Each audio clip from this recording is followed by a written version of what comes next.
O Senhor esteja convosco, Ele está no meio de nós.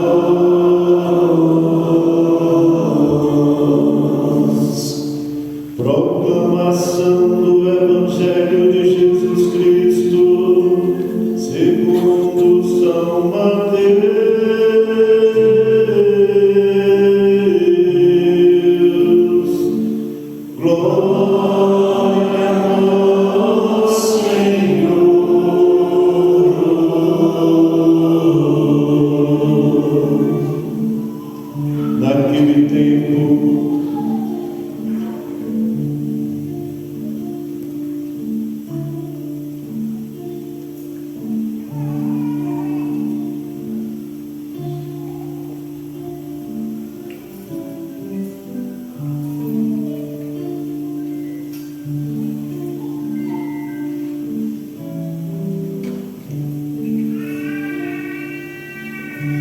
Naquele tempo, Jesus foi à região de Cesareia de Filipe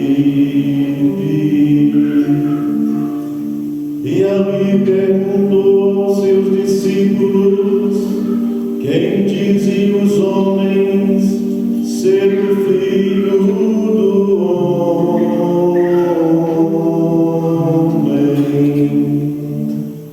Eles responderam: alguns dizem que é João Batista,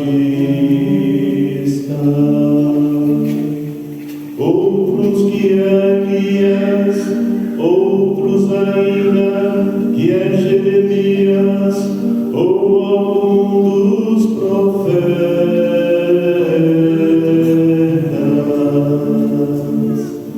Então Jesus lhes perguntou: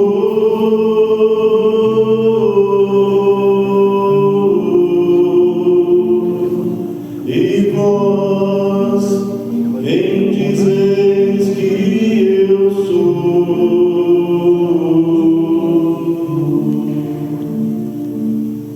Simão Pedro respondeu: tu és o Messias, o Filho do Deus vivo.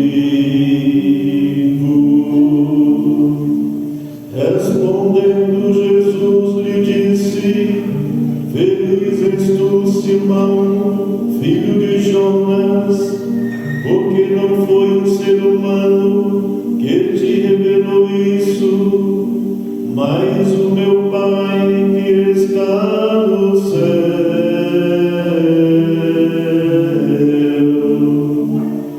Por isso eu te digo que tu és Pedro,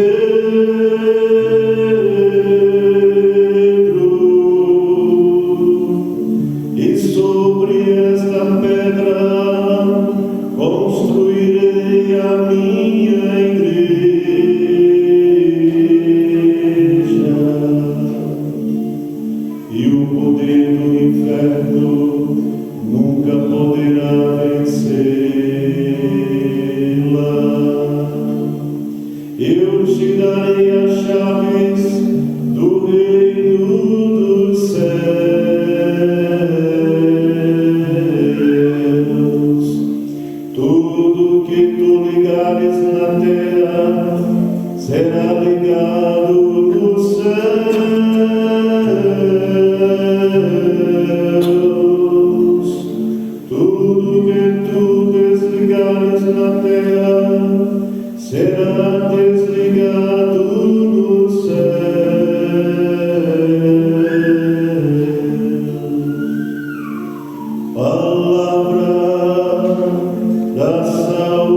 Reverendíssimo Padre Marcelo, pároco desta paróquia de São Pedro, amigo de velhos tempos, diáconos Gedeon e Paulo, com grande alegria, venho participar desta alegria, desta comunidade dedicada a São Pedro.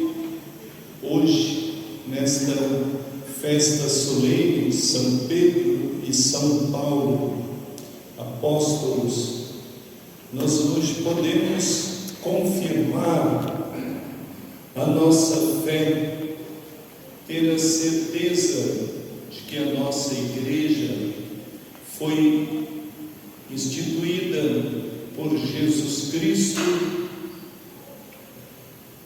e escolhido como alicerce Pedro para dar sequência à sua missão na terra de anunciar o Evangelho, de batizar, fazer novos discípulos, de perdoar os pecados, de unir, fazer com que toda a humanidade possa chegar ao conhecimento da fé.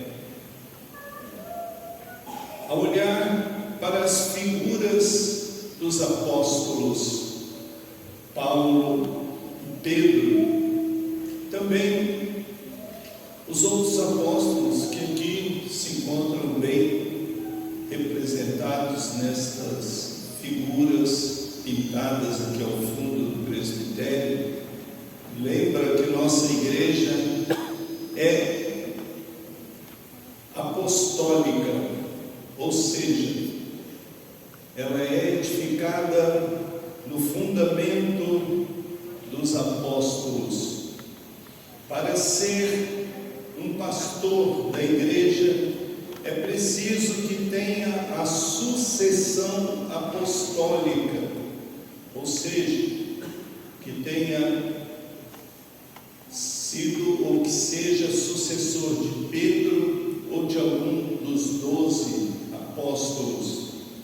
Assim a igreja se espalhou, se difundiu por todo o mundo, tendo sempre Pedro como a pedra angular, a pedra principal, para ser assim um centro de referência, de unidade do povo cristão católico. Nós podemos dizer cristão católico porque Jesus escolhe um para ser o chefe dessa igreja, e é o Papa. Temos hoje na sucessão já mais de 260 papas, a partir de Pedro, até chegar hoje ao nosso Francisco. Sucessão. Assim, Cristo quis a sua igreja ter um dos apóstolos como referência. Os outros apóstolos, os outros bispos que estão à frente da igreja em todo o mundo, nas diversas dioceses do mundo, estão em comunhão com o Santo Padre, o Papa. E assim é a nossa igreja. Ela começou frágil. Primeiramente, nós lembramos que no Antigo Testamento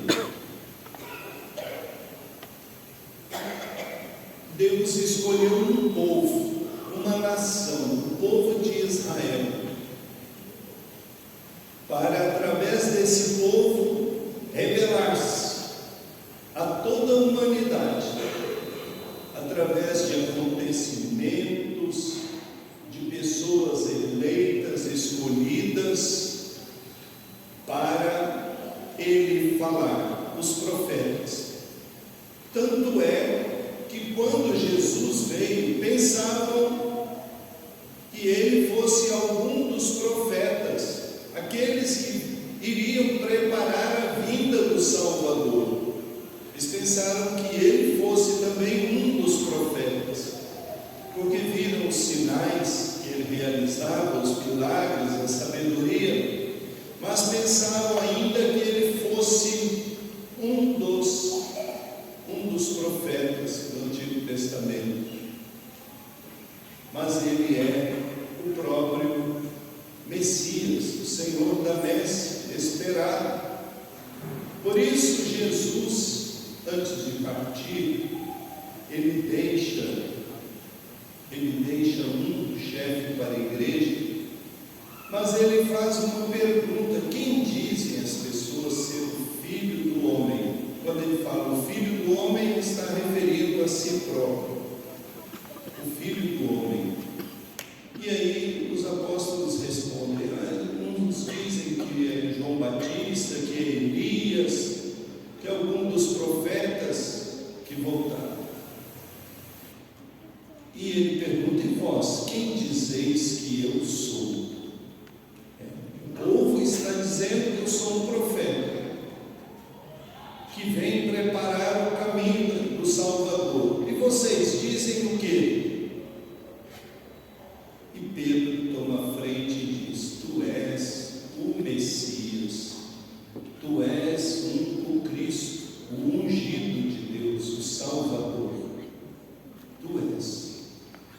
E então Jesus diz a Pedro que não foi a carne que revelou isso a ele, mas foi o próprio Pai do céu que revelou. E ele diz: por isso eu digo que tu és Pedro, e sobre esta pedra eu vou edificar a minha igreja. Ele escolhe pela profissão de fé que fez Pedro, reconheceu em Jesus o Messias, o Salvador esperado. Enquanto muitos estavam na dúvida, não sabiam ainda se era ele, Pedro já afirma: tu és o Messias. Olhem bem que Jesus, para escolher a Pedro, ele não exige filosofia, conhecimentos, doutrina, sabedoria humana. Ele pergunta a Pedro se Pedro o ama. Pedro, tu me amas? Então, é sobre este amor de Pedro que Jesus alicerça a sua igreja e dá a ele as chaves do reino dos céus. Vocês veem ali a figura de Pedro, as chaves na mão. O que quer dizer isso? Olhem bem, nós vivemos ainda hoje num mundo plural, cheio de ideias, de religiões, de seitas, muita gente querendo dizer que tem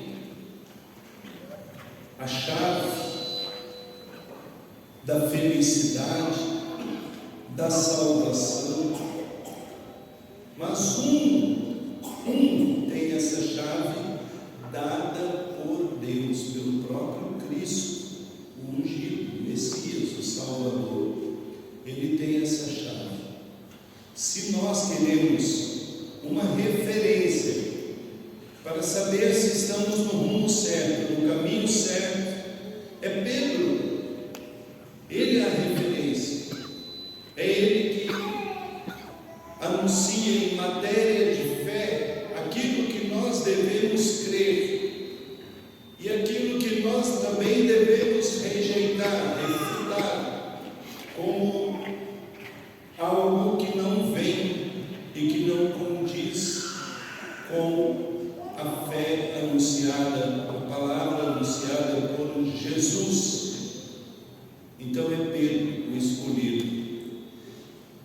Na primeira leitura nós vimos este acontecimento da prisão de Pedro.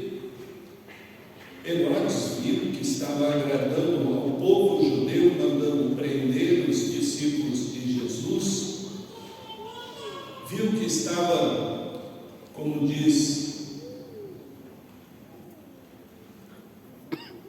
alto, grande nas pesquisas de opinião pública, então viu que estava agradando perseguir os cristãos, então mandou prender a Pedro. E ali nós vimos um testemunho de uma igreja que reza, que rezou por Pedro enquanto estava preso. Nós vimos também um Deus providente, que escuta a oração do povo e atende, e não impede que a missão de Pedro prossiga naquele momento da prisão. E o Senhor o liberta da prisão, de tal modo que nem Pedro estava entendendo o que estava acontecendo. 4 grupos de guarda, de 4 pessoas, 16 guardas, não sei quantas portas, correntes, prendendo a Pedro. E se abre tudo, se cai tudo, e Pedro sai e ele entende que o Senhor enviou um anjo para o libertar da prisão. Nós vemos esta ação especial de Deus a favor daquele que Ele escolheu para ser chefe. Mas também nós podemos dizer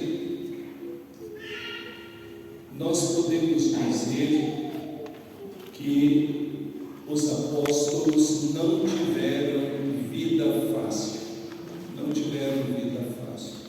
Quem quer ser discípulo de Jesus deve pensar assim: não tem vida fácil. Escuta, está dando uma microfonia, será que porque eu estou perto desta caixa, acho que eu vou ficar um pouco mais longe, talvez evite a microfonia, né? Que vai incomodando quem está ouvindo. Melhorou, né?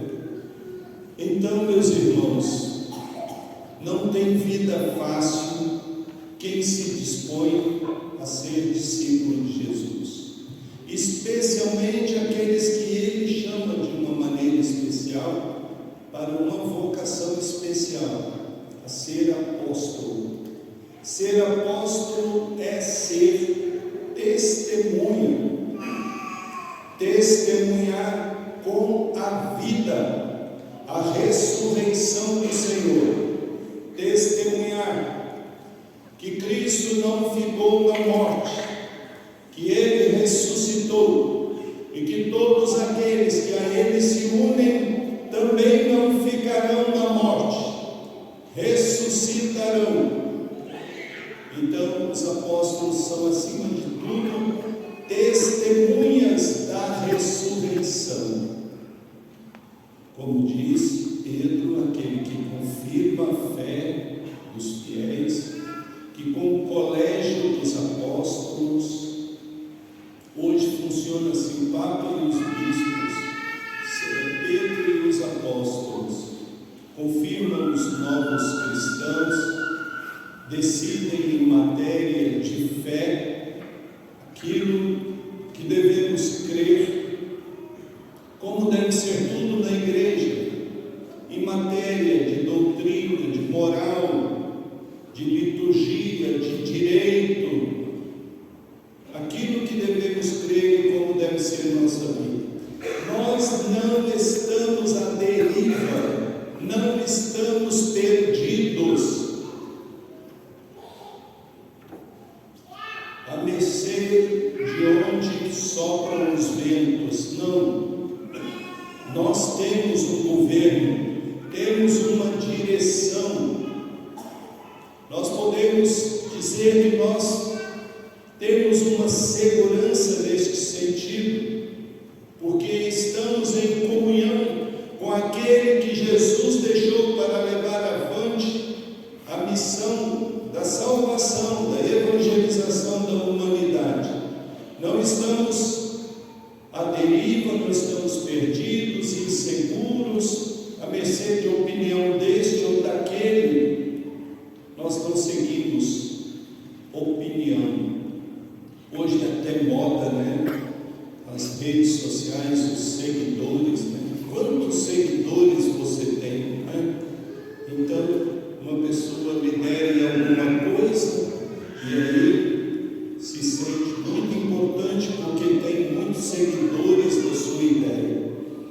mas nós somos seguidores de fato de Jesus Cristo e temos uma autoridade que nos dá garantia e segurança em matéria de fé, de moral, de liturgia, tudo que faz parte de sacramento, tudo que faz parte da nossa prática religiosa, dos meios de salvação que Deus deixou a favor da sua igreja, para nos conduzir num caminho de vida e santidade.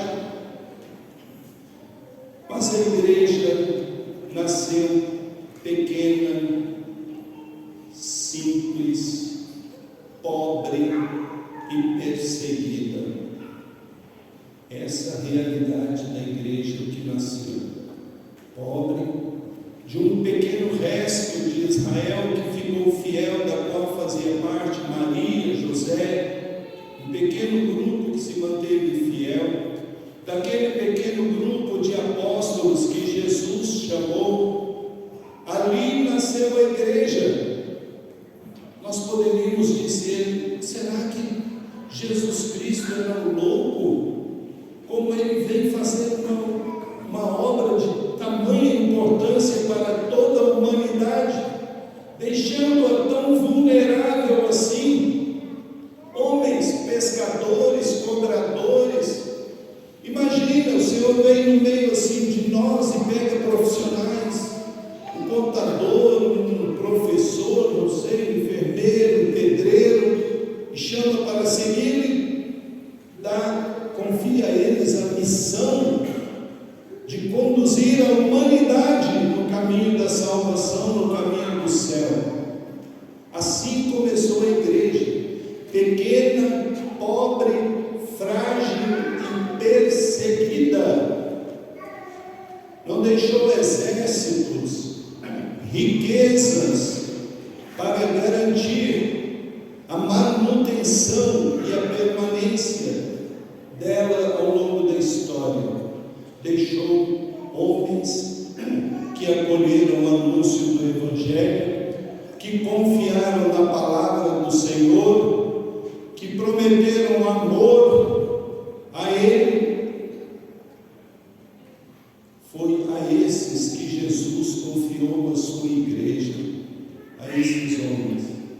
A igreja segue hoje ainda pobre, perseguida, vulnerável, constituída de homens e mulheres, cada um com a sua fragilidade, com a sua fraqueza, com o seu pecado, mas gente que confia e se apoia naquele que é a fortaleza, que não abandona aqueles que nele acreditam e nele esperam. Vocês cantaram o salmo responsorial: de todos os temores me livrou o Senhor Deus. De todos os temores. A nossa segurança é o nosso Deus. A nossa igreja é uma instituição divina, é mantida por Deus.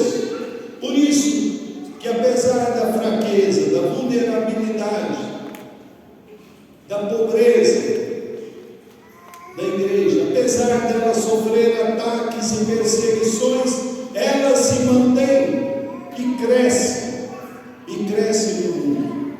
Mas não cresce apenas em número, cresce no testemunho daqueles que perseveram na fé. E olhem, observem uma coisa: o que faz a igreja grande, o que faz a igreja forte, é justamente a perseverança na debilidade, na fragilidade, na perseguição, na dor. É isso que faz a igreja grande. É esse o testemunho dos apóstolos. Por isso a igreja celebra com paramentos vermelhos. Isso aqui recorda sangue que foi derramado para testemunhar a fé. Gente que preferiu morrer do que negar ou trair Jesus Cristo.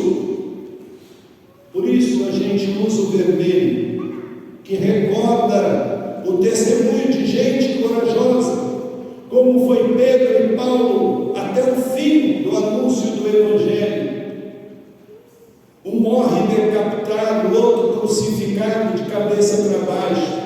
E com a alegria de ter sido fiel, perseverante no anúncio do Evangelho até o fim, Paulo, nos últimos anos, anunciando de dentro da prisão, escrevendo cartas que hoje nós ouvimos aqui nos domingos, de dentro da prisão, e ele dizendo no fim: me alegro, combati o bom combate, mereço a coroa reservada para todos aqueles que com Cristo perseveraram.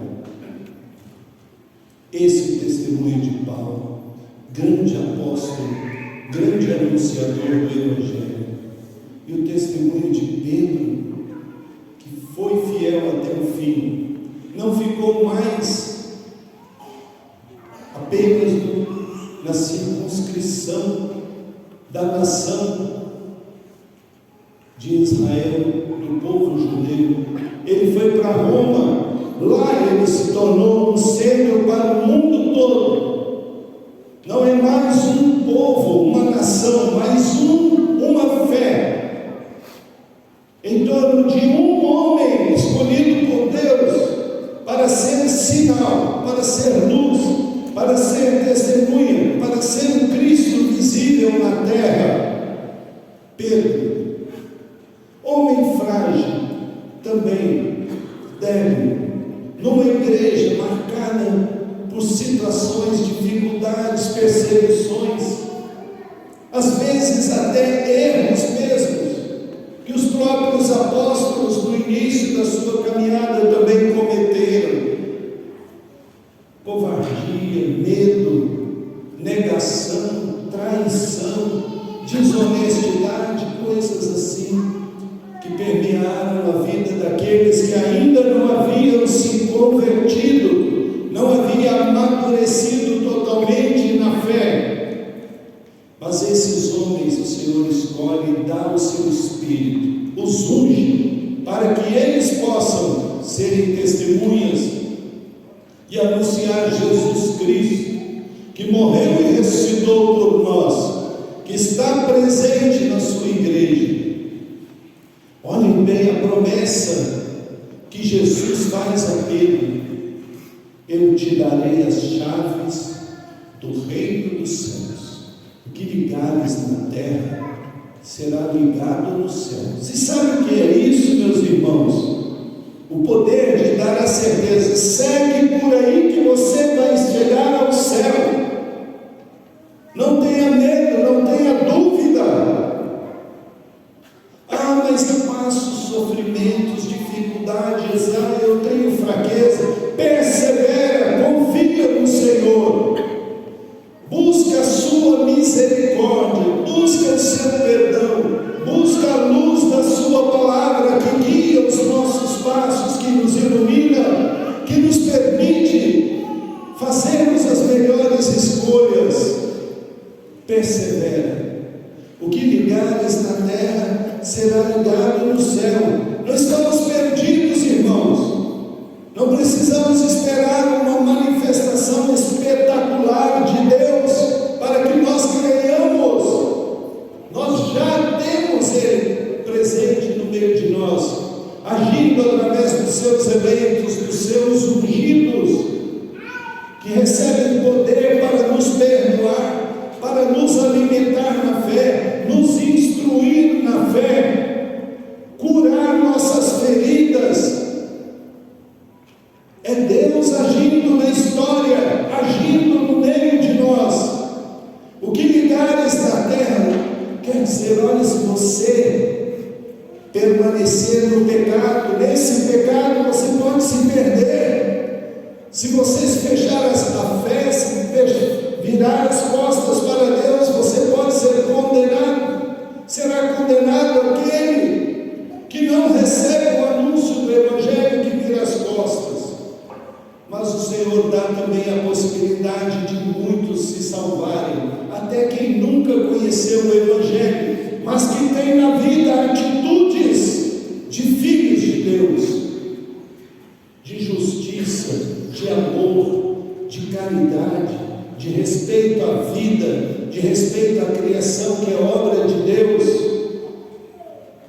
que manifesta consciente ou inconscientemente que Deus é o autor de tudo, o criador de todas as coisas, que nós devemos respeito ao Criador e à sua criação, que são também uma revelação, ainda que obscura e imperfeita, daquele que é perfeito, que é santo, que é verdade, que é justo e é o Criador de todas as coisas.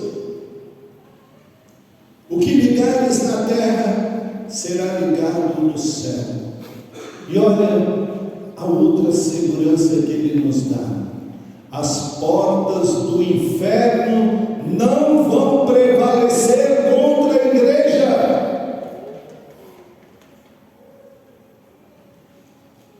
A luz incomoda as trevas, por isso querem apagar a luz, querem desqualificar, querem dizer que a igreja não tem autoridade para anunciar a verdade. Sempre quiseram perseguir, mas a igreja persevera, continua, avança, anunciando a vida que há em Cristo. As portas do inferno não prevalecerão contra ela. Se queremos ficar protegidos do inimigo, do pai da mentira, do pai das trevas, da escravidão e do mal, permaneçamos sob a luz da igreja, sob o governo da igreja, sob os cuidados dela, acolhamos a palavra que a ela foi confiada ser anunciada, acolhamos e busquemos e lancemos mãos dos meios de santificação que o Senhor nos deixou através dela. Não sejamos instrumentos do inimigo, do demônio, que trabalha contra a igreja.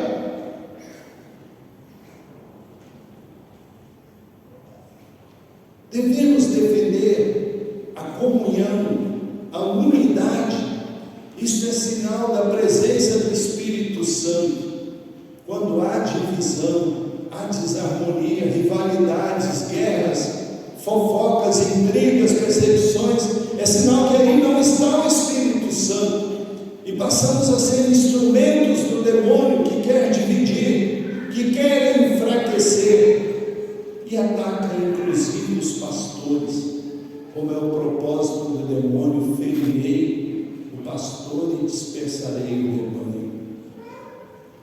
Pensamos, irmãos, hoje a Deus que nos faça cristãos conscientes, que amem de verdade a igreja, que se mantenha fiel, obediente em comunhão, nesta certeza que é esta igreja que o Senhor fundou, que está aí no Evangelho que ouvimos de hoje. Tu és Pedro, sobre esta pedra edificarei a minha igreja. Permaneçamos nela, nesta base sólida e firme, que podemos passar por turbulências, podemos passar por vendavais, enchentes, tempestades, mas o edifício da nossa casa, da nossa fé, permanecerá de pé, porque é o Senhor que é a nossa fortaleza, é Ele que garante que nós estaremos de pé até o fim. E assim como aqueles que perseveraram até a morte, venceram, estão vivos, ressuscitados, o exemplo deles nos encoraja, nos anima a também perseverarmos até o fim. Louvado seja nosso Senhor Jesus Cristo.